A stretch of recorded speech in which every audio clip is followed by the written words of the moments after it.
नमस्कार। ANP news 24 पर राजनीतिक गलियारे से जुड़ी ताजा तरीन खबरों पर नजर डालते हैं। दिल्ली मुख्यमंत्री आम आदमी पार्टी के राष्ट्रीय संयोजक अरविंद केजरीवाल ने नागरिकता संशोधन कानून सीएए पर प्रेस कॉन्फ्रेंस दौरान क्या कहा, इसको सुनकर जरा आप भी गौर फरमाइए और इस पर अपनी राय अवश्य दीजिए। नमस्कार। भाजपा की केंद्र सरकार ने सीए लागू किया है। 10 साल देश पे राज करने के बाद ऐन चुनाव के पहले इन लोगों को सीए की बात करनी पड़ रही है। अगर 10 साल में कुछ अच्छा काम कर लेते तो शायद आज सीए की जगह अपने कामों पे वोट मांग रहे होते। आज देश के सामने सबसे बड़ी समस्या महंगाई और बेरोजगारी की है। किसी को भी घर चलाना मुश्किल हो रहा है, इतनी ज़्यादा महंगाई हो गई है, कमर तोड़ महंगाई हो रही है। उधर हमारे युवा दर दर की ठोकरें खा रहे हैं रोजगार के लिए, उनके ऊपर डंडे लाठियां बरसाई जा रही हैं। ऐसे में सरकार बेरोजगारी और महंगाई का समाधान ढूंढने की बजाय सीए की बात कर रही है, तो ये बड़े दुख की बात है। ये सीए आखिर है क्या?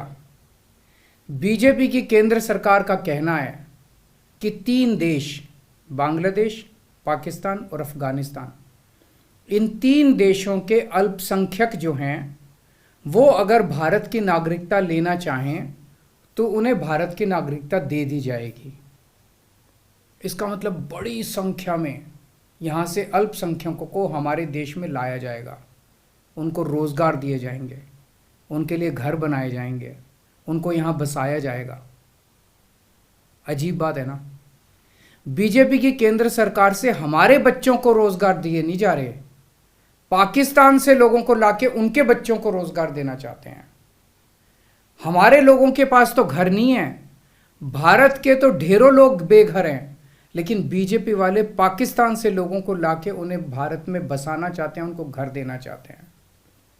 हमारे रोजगार उनके बच्चों को देना चाहते हैं, हमारे हक के घर उनमें पाकिस्तानियों को बसाना चाहते हैं।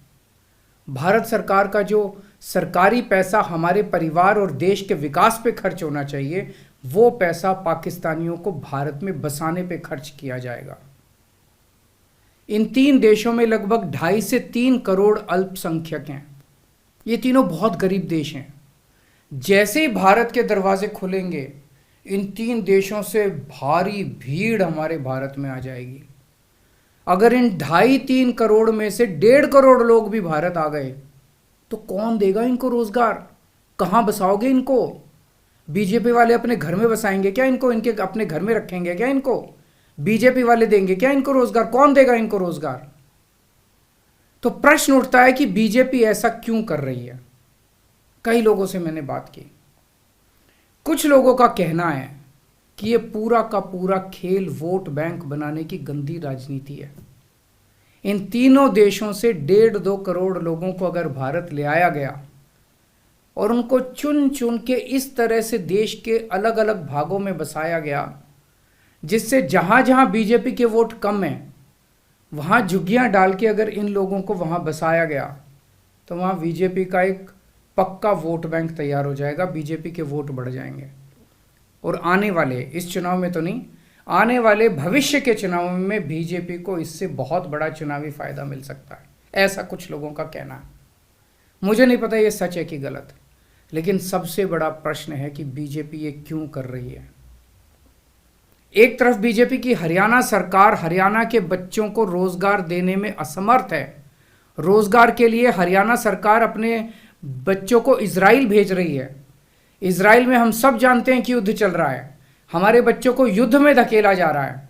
अपने बच्चों को तो रोजगार है नहीं और पाकिस्तानियों को भारत लाके उनके बच्चों को रोजगार देना चाहते हो। मेरी तो ये बात बिल्कुल समझ से परे है। बीजेपी वाले पूरी दुनिया से बिल्कुल उल्टा चल रहे हैं। पूरी दुनिया में कोई भी देश अपने पड़ोसी देशों के गरीबों को अपने घर नहीं लाना चाहता। पड़ोसी देशों के लोगों को अपने देश में आने से रोकने के लिए पूरी दुनिया में हर देश तरह तरह के कानून बनाता है, बॉर्डर पे दीवारें लगाता है, बॉर्डर पे बिजली की तारें लगाई जाती हैं ताकि पड़ोसी देश का कोई भी व्यक्ति हमारे देश के अंदर ना आ सके।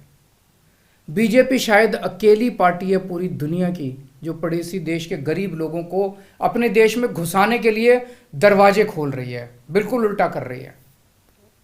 एक और बात है सोचने की, पिछले 10 सालों में 11 लाख से ज्यादा भारत के बड़े बड़े अमीर उद्योगपति और व्यापारी भारत छोड़ के चले गए। ये लोग भारत में फैक्ट्री चलाया करते थे, इंडस्ट्री चलाया करते थे, बड़े बड़े व्यापार किया करते थे, लाखों लोगों को नौकरी देते थे, रोजगार देते थे।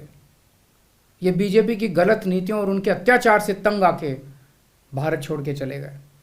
अगर बीजेपी को लाना ही है तो इन लोगों को वापस भारत लेके आओ ना, जो भारत छोड़ के चले गए। ये भारत आएंगे, इनके पास पैसा है, भारत में इन्वेस्ट करेंगे, नई नई फैक्ट्रियां खोलेंगे, नए नए व्यापार खोलेंगे, अपने बच्चों को रोजगार मिलेगा। ये क्या बदतमीजी है कि बांग्लादेश के, पाकिस्तान के और अफगानिस्तान के लोगों को हमारे देश में लाके बसाएंगे और उनको हमारे बच्चों के हक के रोजगार उनको देंगे। ये लोग कह रहे हैं कि 2014 के पहले आए हुए घुसपैठियों को इन नागरिकता दी जाएगी। ऐसा नहीं है, ये तो शुरुआत है। एक बार ये सिलसिला चालू हो गया, एक बार दरवाजे खुल गए, तो फिर बहुत बड़ी संख्या में पाकिस्तानी और बांग्लादेश से लोग भारत में आने लगेंगे। आज बीजेपी कह रही है 2014 के पहले आए हुए लोगों को ही नागरिकता दी जाएगी। देख लेना, अगले चुनाव में ये बीजेपी वाले इस तारीख को बढ़ा के 2024 कर देंगे कि 2024 के आए हुए पहले वाले लोगों को दी जाएगी, और फिर इसे और आगे बढ़ा देंगे। मोटी मोटी बात यह है कि पाकिस्तानियों और बांग्लादेशियों के लिए भारी संख्या में भारत आने के लिए बीजेपी सरकार ने दरवाजे खोल दिए। ये देश के लिए बेहद खतरनाक है, और इसका सबसे ज्यादा खामियाजा उत्तर पूर्व, नॉर्थ ईस्टर्न स्टेट्स भुगत रहे हैं, खासकर आसाम। आसाम के लोगों की भाषा और संस्कृति खतरे में पड़ चुकी है, क्योंकि वहां पे बांग्लादेश से इतनी बड़ी संख्या के ऊपर इलीगल माइग्रेशन हुआ है। अब बीजेपी कह रही है कि इलीगल माइग्रेंट जो आए हैं उनको हम नागरिकता देंगे, उनको हम बसाएंगे, आसाम में बसाएंगे। आसाम के लोग बहुत नाराज हैं। ANP न्यूज 24 के लिए दिल्ली से वरिष्ठ संवाददाता अनिता गुलेरिया की जन समर्थन हेतु खास रिपोर्ट।